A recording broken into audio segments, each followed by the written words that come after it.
Kia ora and good evening, Rotorua. Welcome to your Monday night City News Bulletin. Ahead, the Labour Party's finance spokesperson says it's time for a change in government. Hundreds turn out to see the new museum on Saturday, and the police say their public safety operation is well underway ahead of the Rugby World Cup. Those stories and more in detail ahead tonight. Thanks for joining us. The Labour Party's finance spokesperson David Cunliffe was in Rotorua last week to promote the party's economic and tax package.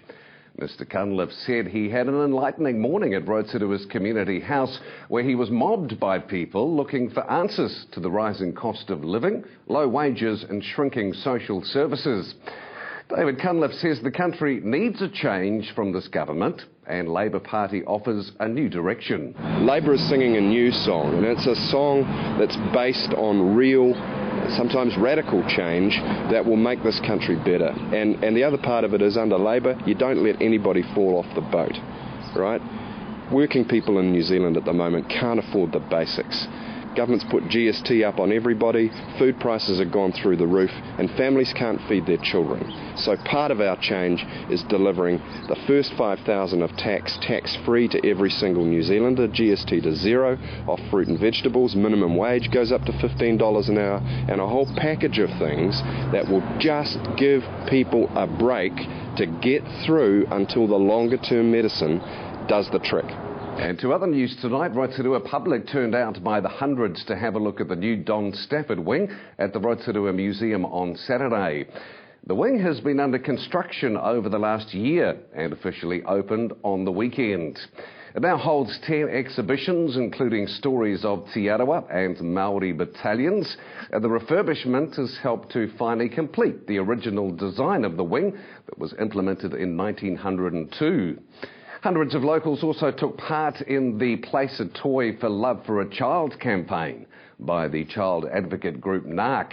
Hundreds of toys were laid at the War Memorial in the Government Gardens on Saturday to remember children who have been harmed by caregivers in New Zealand. Organisers say the national event was a huge success and highlights the country's concerns at the treatment of our kids.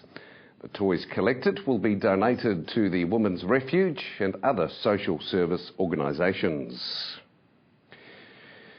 Rotorua District Council is seeking concepts from local artists for a mural at the city's in-town recycling centre.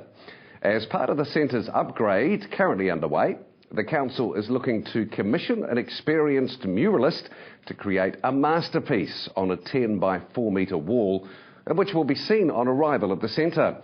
For further information or to submit a proposal, you can contact the Community Arts Officer at the Council, Kitty Jardin. And in sports news tonight, just 4 days to go until the official start of the Rugby World Cup 2011. And Rotorua Police say their public safety operation is well underway for the Cup.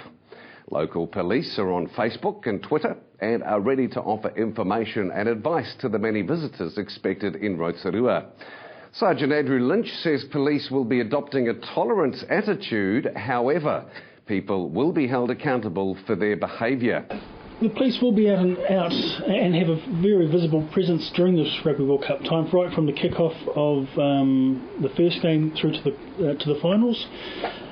And we'll be policing as we normally do on a busy weekend. We'll accept some sort of tolerance, but again, people do need to take personal responsibility. If they're going to be drinking, they're going to be in the public. If it's a liquor ban, expect to be spoken to by police and action taken from that.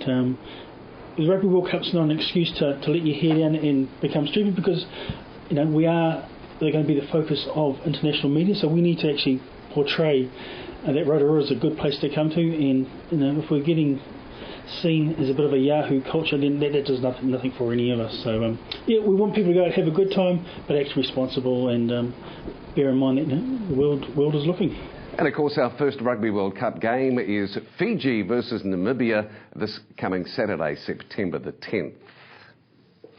To your weather, Rotorua, beginning of the week overnight tonight, fine weather with light winds, a low of 4 degrees. Tomorrow, Tuesday, fine spells, morning frosts with a northerly breeze, a high 14. and a low of 5.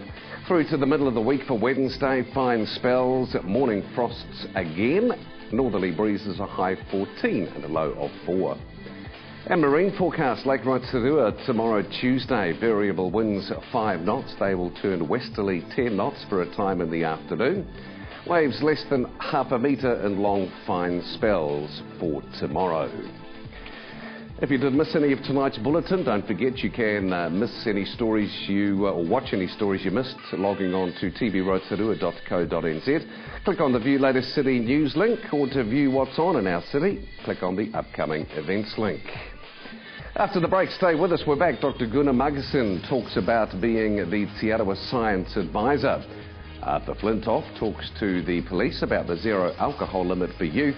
And a new study by Waiariki Institute of Technology shows computers are actually good for learning.